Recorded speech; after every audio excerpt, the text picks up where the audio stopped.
అందరికీ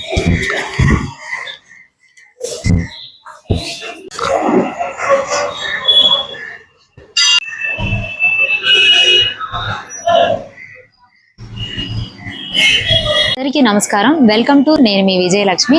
ఇప్పుడైతే మనం విజయనగరంలో శ్రీ శ్రీ పైడితల్లి అమ్మవారి వనం గుడికి రావడం జరిగింది. ఈ ఆలయం యొక్క విశిష్టత, 6 నెలలు అక్కడ 6 నెలలు ఇక్కడ అమ్మవారు ఎందుకు ప్రతిష్ఠించారు, అసలు ఈ విశిష్టత గురించి కూడా పంతులు గారిని అడిగి తెలుసుకుందాం. నమస్కారం పంతులు గారు. శ్రీ మహాగణాధిపతయే నమః. మనకి ఉత్తరాంధ్ర కల్పవల్లి శ్రీ శ్రీ శ్రీ పైడితల్లమ్మవారు చాలా విశేషం అనడంలో అతిశయోక్తి లేదు. మహాకాళి, మహాలక్ష్మి, మహాసరస్వతి దేవత స్వరూపిణి అయినటువంటి శ్రీ పైడితల్లమ్మవారు మహాకాళి, మహాలక్ష్మి, మహాసరస్వతి దేవతల యొక్క 3 శక్తులతో పైడితల్లిగా మనకి ఉత్తరాంధ్ర కల్పవల్లిగా విరాజిల్లుతూ ఉన్నారు అని చెప్పబడుతోంది. అయితే అమ్మవారు 6 నెలల పాటు మనకి వనంగుళ్ళోను, 6 నెలల పాటు చదురుగుళ్ళోను ఉంటారు అని చెప్పి ఒక ప్రతీతి.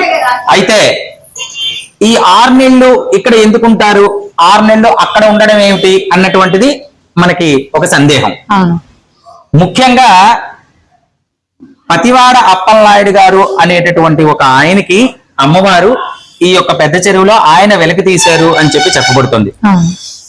సుమారు 1857 సమయంలో బొబ్బిలి యుద్ధం సమయంలో అమ్మవారు ఈ యొక్క విజయరామరాజు గారు బొబ్బిలి సామ్రాజ్యంపై దండెత్తి విజయరామరాజు గారు తాండ్ర పాపారాయుడు గారిపై యుద్ధం ప్రకటించడం, ఆ యొక్క యుద్ధంలో విజయరామరాజు గారు హతమైపోవటం, ఆ తర్వాత యుద్ధం వలదు అని చెప్పి అమ్మవారు చెప్పినప్పటికీ కూడా వినకుండా యుద్ధం ప్రకటించడం, అందులో హతమైపోవడం అన్నటువంటిది అందరికీ తెలిసినటువంటి విషయమే.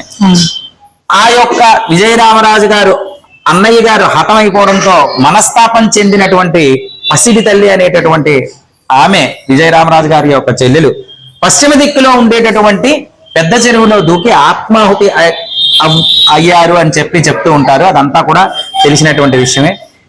ఆ సమయంలో పతివాడ అప్పలనాయుడు గారి యొక్క కల్లో కనపడి ఈ యొక్క పశ్చిమ దిక్కులో ఉండేటటువంటి చెరువులో విగ్రహ రూపంలో నేను వెలిసి పైడి తల్లిగా విరాజిల్లుతూ ఈ రాజ్యం అంతా కూడా సుభిక్షంగా ఉండాలి అని చెప్పి ఆశీర్వదిస్తాను అని చెప్పి ఆయన కల్లో కనపడి అమ్మవారు చెప్పడం కూడా తెలిసినటువంటి విషయమే. అయితే పతివాడ అప్పలనాయుడు గారు మొట్టమొదటిగా వెలికి తీసినటువంటి విగ్రహం ఇక్కడ వనం గుడి ఇక్కడ నెలకొల్పారు అని చెప్పబడుతుంది. అప్పటి నుంచి కూడా ఈ వనం గుడి దగ్గరే అమ్మవారి పూజలు అందుకుంటూ విరాజిల్లుతూ ఉండేవారండి.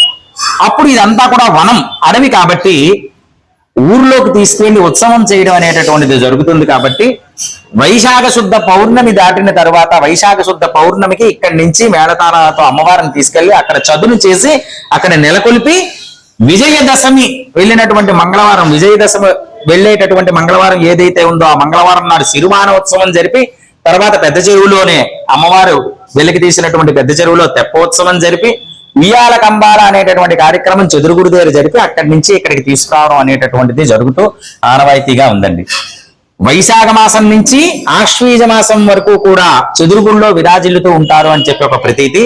మళ్ళీ ఆశ్వీజ మాసం నుంచి వైశాఖ మాసం వరకు కూడా 6 నెలల పాటు ఇక్కడ వనంగుళ్ళో అమ్మవారు పూజలు అందుకుంటారు అని చెప్పి ప్రజలందరూ కూడా నమ్మకం. అయితే ఎక్కడ ఉన్నప్పటికీ కూడా 2 దగ్గరలో అమ్మవారి యొక్క శక్తి విరాజిల్లుతూ మహాకాళి, మహాలక్ష్మి, మహాసరస్వతి దేవతా స్వరూపిణి అయి ఉన్నటువంటి అమ్మవారు అందరినీ ఆశీర్వదిస్తూ దేవాలయం 2 ఉన్నప్పటికీ కూడా ఒక్క అమ్మవారే పైడితల్లి అమ్మవారు ఈ యొక్క ప్రజలందరినీ కూడా ఆశీర్వదిస్తారు అని చెప్పి ఒక నమ్మకం అండి. అందుకని 6 నెలలు ఇక్కడ 6 నెలలు అక్కడ ఉంటారు అని చెప్పి చెప్పబడుతుంది. ఓకే, అంటే ఇప్పుడు 6 నెలలు అక్కడ 6 నెలలు ఇక్కడ ఉంటారని ప్రజల్లో అందరికీ తెలిసిందంటారా? అంటే ఇప్పుడు వైశాఖ మాసంలో దేవరోత్సవం అంటారండి.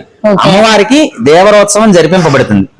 ఆ ఉత్సవంలో అమ్మవారికి ఘటాల తీసుకొని ఇక్కడి నుంచి ఉకంపేటలో ఉండేటటువంటి పూజారి వారు ఇల్లు ఏదైతే ఉందో ఆ యొక్క ఇంటి దగ్గరికి ఘటాలన్నీ కూడా నెలకొల్పి మేళతాళాలతోనూ విశేషమైనటువంటి వేషాలతోనూ ఊరేగింపుగా తీసుకొని వచ్చి పెద్ద చెరువు దగ్గరికి వచ్చి పెద్ద చెరువులో అమ్మవారిని ప్రార్థించి ఆలయ తలయారి వారు ఎవరైతే ఉన్నారో వాళ్ళు అమ్మవారిని ప్రార్థించి పెద్ద చెరువులో ఒక మట్టి రూపంలో అమ్మవారిని తీసుకొని వచ్చి అక్కడ చదును చేసి అక్కడ నెలకొల్పుతారండి. అక్కడి నుంచి మనకి ఉయ్యాల కంబాల ఆశ్వీజ మాసంలో వచ్చేటటువంటి ఉయ్యాల కంబాల వరకు కూడా అమ్మవారు అక్కడే ఉంటారు అని చెప్పి ప్రజలందరికీ కూడా తెలుసండి. ఆ తర్వాత మళ్ళీ ఇక్కడికి వనంగూడికి మనం పంపించడం జరుగుతుంది అన్నటువంటిది అందరికీ తెలుసండి. ఇక్కడ ఉండేటువంటి ప్రాంతం వాళ్ళందరూ అంటే ఏ వివిఐపీస్ వచ్చినా గానీ ఎవరు వచ్చినా గానీ అక్కడ గుడికి నేను అయితే వెళ్ళడం చూశాను. ఈ గుడికి రావడం అయితే తక్కువ చూశాను. 2 గుళ్ళకి వస్తుంటారా అందరూ? అంటే అక్కడ ప్రాశస్తం విశేషమైనటువంటి ఉత్సవం సిరిమానోత్సవం కదండి. సిరిమానోత్సవమే ఈ యొక్క దేవాలయానికి చాలా ప్రాశస్తం అండి. కాబట్టి సిరిమానోత్సవం జరగడం చేత అక్కడ చాలా ప్రాశస్తం చెంది విఐపీలు కానీ ఎవరైనా రావడం ఎక్కువ జరుగుతుంది. తరువాత మిగతా ఇక్కడ తెలిసినటువంటి ప్రజలందరూ కూడా వనంగుడు కూడా తప్పనిసరిగా దర్శనం చేసుకుంటారు. అమ్మవారు వెలిసినటువంటి స్థలం కాబట్టి చాలా ప్రాముఖ్యత ఉన్నటువంటి స్థలం ఇదే. ఉత్సవం జరగడం చేత ఏంటంటే అందరూ కూడా ఆ ఉత్సవాన్ని తిలకించడానికి వచ్చినటువంటి వాళ్ళు అదే పైడితల్లమ్మవారి దేవాలయము అని విశ్వసించి అక్కడికి వెళ్ళడం జరుగుతుంది. కానీ అమ్మవారు ఎక్కడైతే మొట్టమొదట స్థాపింపబడినటువంటి స్థలం అయితే మాత్రం వనంగుడేనండి. కదండి, వనంగుడికి అదాలే చదును చేసినటువంటి అక్కడ గుడికి కూడా అంటే వ్యత్యాసం అనేది, ఇక్కడే అమ్మవారు వెలిసారు, ఇక్కడ వనంగా ఉంది కాబట్టి ఊరిలోకి తీసుకువెళ్ళడానికి అని చెప్పేసి అక్కడ ప్రత్యేక ఏర్పాట్లు చేసి తర్వాత అది కన్స్ట్రక్షన్ చేయడం జరిగింది. అలాగే సిరిమానోత్సవం ప్రత్యేకంగా చేస్తారు కాబట్టి అక్కడికి భక్తులందరూ కూడా ఎక్కువగా చేరుకుంటున్నారని చెప్పేసి వివరణ అయితే చాలా చక్కగా అయితే పంతులు గారు చెప్పారండి.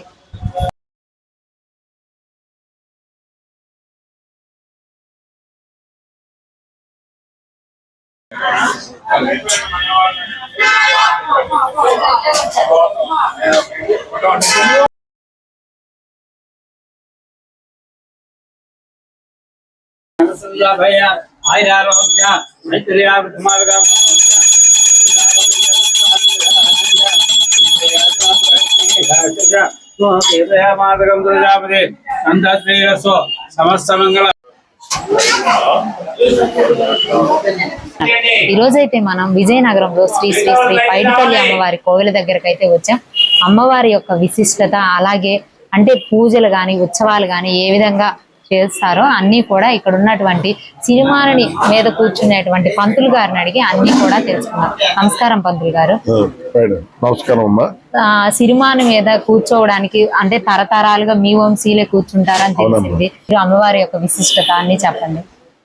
సర్వమంగళ మాంగళ్యే శివే సర్వార్థ సాధికే శరణ్యేక త్ర్యంబక దేవి నారాయణి నమస్తే మహావిష్ణుపతికి తన్నో లక్ష్మి ప్రచోదయాదు కాచ్చాయనాయద్మి కన్యకుమారదేమి తన్నో దుర్గి ప్రచోదయాదు కాచ్చాయనాయద్మి సర్వశక్తికి దేమి తన్నో పైడితల్లమ్మవారు జాయ్ పైడి మాంబ.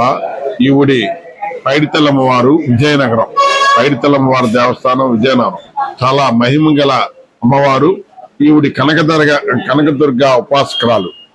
ఈవిడి కనకదుర్గ ఉపాసకురాలు కాబట్టి కనకదుర్గని ఎక్కువగా పూజ చేయడం వల్ల ఆవిడికి మహిమలనేది పొందింది. పూర్వం 1757లో పెద్ద విజయరామరాజు గారి చెల్లెలే ఈ చిన్నారి పైడితల్లమ్మవారు.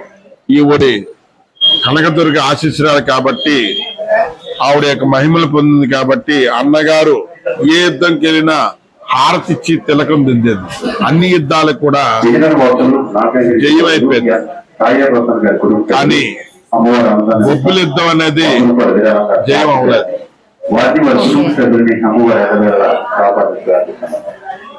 అలాగే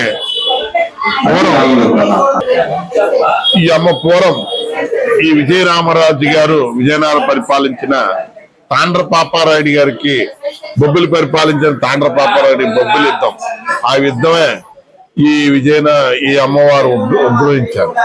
అయితే పూర్వం మన సంపదంతని కొలగొట్టడానికి బ్రిటిష్ వారు లండన్ ఆయన బుష్ అని పరిపాలధ్యక్షుడు ఇక్కడ విజయరామరాజు గారికి నూరు పోస్తారు. నూరు పోస్తే బొబ్బులని మనం అంతా కళ్ళ కొడితే మనమంతా విచ్ఛిన్నం అవ్వచ్చనిచ్చి ఆయనకి నూరు పోస్తే పైడితల్లమ్మవారు కాబట్టి ఆవిడ చెప్తుంది ఇది అనార్థం ఈ యుద్ధం చేయడం వల్ల మనం నష్టపోతామని అన్నగారికి చెప్పిన ఆయన వినరు. కాకపోతే ఆ యుద్ధానికి కూడా హారతిచ్చి తిలకం దిద్దుతారు ఈ అమ్మవారు. కానీ మార్గ మధ్యలో ఆయన చనిపోవడం జరుగుతుంది విజయరామరాజు. అది వినక ముందే ఈవిడి గుర్ర బగ్గి నుండి ఆవిడి యొక్క పెద్ద చెరువులో ఆవుతి అయిపోద్ది. ఆవిడి శిలగా మారిపోతారు చెరువులో పడిపోయి. ఆ పెద్ద చెరువులో నుండి అప్పలనాయుడు గారని పతివాడ అప్పలనాయుడు గారని ఆయన ఆలనా పాలన చూసిన అమ్మవారికి సలహాదారుడు. ఆయన కల్లోకి వచ్చి నాకు విగ్రహం వెలికి తీసి పూజలు చేయమని ఆవిడ ఆజ్ఞాపిస్తుంది. అలాగే జాలర వాళ్ళ సాయంతో ఆ పతివాడ అప్పలనాయుడు గారిని పశ్చిమ భాగాన్న ఇప్పుడున్న రైల్వే స్టేషన్ ఎదురుగా ఉన్న అమ్మవారు వనంగుడి, పూర్వం అది దట్టమైన అడవిలో ఆవిడ్ని ప్రతిష్ఠిస్తారు. ఆ ప్రతిష్ఠ చేయడం వల్ల అక్కడ ఆలనా పాలన అనేది ఉండేది కాదు. విజయనగరం ప్రజలకి కలరా వ్యాధులు, తర్వాత రాజుల విచ్ఛిన్నం జరిగితే మళ్ళీ పతివాడ అప్పలనాయుడు గారే ధ్యానం చేసి మళ్ళీ ఎందుకమ్మా ఈ అనర్థాలు అనంటే మళ్ళీ నాకు చదురుగా ఏర్పాటు చేసి ఉత్సవాలు చేయమని ఆజ్ఞాపిస్తారు. కోట దగ్గర కోట శక్తిగా ఆవిడ్ని కనకదుర్గ చెట్టు మరి చెట్టు వేప చెట్టు కింద ఆవిడ్ని ఆ ప్రతిమ తెచ్చి ఇక్కడ ఈ చదురుగుడి దగ్గర ప్రతిష్ఠిస్తారు. అది కూడా ఆనవాయితీగా జరుగుతుంది. అలాగే ఈ కలరా వ్యాధులు ప్రజలందరూ విచ్ఛిన్నం అయిపోతే ఈ అప్పలనాయుడు గారే ఈవిడ కనకదుర్గ ఆశీస్సురాలు కాబట్టి ప్రతి సంవత్సరం కూడా విజయదశమి వచ్చిన తర్వాత వచ్చే మంగళవారం నాడే తీర్మానోత్సవం. అన్ని దేవాలయాలకు కూడా గరుస్తంభాలు ఉంటాయి, కానీ ఈ పైడితల్లమ్మవారి దేవస్థానం మాత్రం గరుస్తంభం ఉండదు. ఈ గరుస్తంభం ద్వారా సిరిమాన్ అనే రూపంలో 3 లంతల నుండి కోట వరకు కూడా 3 సార్లు ఎవరైతే సిరిమాన్ ఎక్కుతారో వారు ఇందులో అమ్మవారిని భావించి అది తరతరాల ముందు పతివాడ అప్పలనాయుడు గారి నుండే స్టార్ట్ అయ్యి సురభిక్షంగా తొలేలోత్సవం. ఈ తొలేలోత్సవంలో ధాన్యం మొలకెత్తిన ధాన్యాలు కూడా పంచడం జరుగుతుంది. అలాగే ఈ ధాన్యం పంచడం వల్ల సురక్షమైన పంటలు పండాలని, పాడి పంటలు పండాలని, అలాగే ఈ అమ్మవారి రూపంలో ఈ పతివాడ అప్పలనాయుడు గారే 3 సార్లు 3 లంతల నుండి కోట వరకు కూడా తిరుగుతుంది. అమ్మవారి అందరికీ ఆశీర్వాదం చేసి ఆరోగ్యాలు అష్టైశ్వర్యాలు కలగాలని ఈ ప్రజలందరికీ కూడా ఈ పతివాడ అప్పలనాయుడు గారినే ఈ అమ్మవారిగా భావించి విధంగా చేస్తారు. అలాగే ప్రతి సంవత్సరం కూడా సాంప్రదాయ ప్రకారంగా సిరిమానోత్సవం. ఎవరైతే సిరిమాన్ ఎక్కుతారో వారికి ముందుగా మాలాధారణ వేయడం,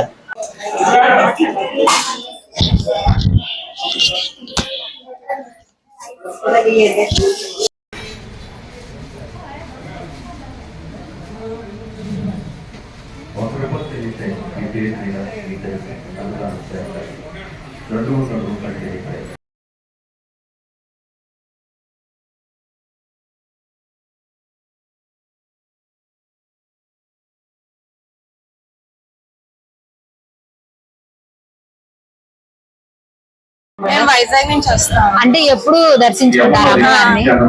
ఎవ్రీ ఇయర్ వచ్చి దర్శనం. ఎన్ని సంవత్సరాల నుంచి వస్తున్నారు? 10 years. అంటే మీకు నమ్మకం అమ్మ అంటే? ఓకే, మీరు మాట్లాడతారా? మీరు ఎక్కడి నుంచి వస్తారు? వైజాగ్ నుంచి వస్తున్నాం. వైజాగ్ నుంచి ప్రతి సంవత్సరం వస్తాం. ప్రతి సంవత్సరం వస్తారు. సిరిమానోత్సవం రోజు కూడా వస్తారా? ఆ రోజు రావండి, ముందు వచ్చి పొంగల్ ఇచ్చి వెళ్ళిపోతాం. ఓకే ఓకే, అప్పుడు రష్ గా ఉంటుందని ఇప్పుడు వస్తారా?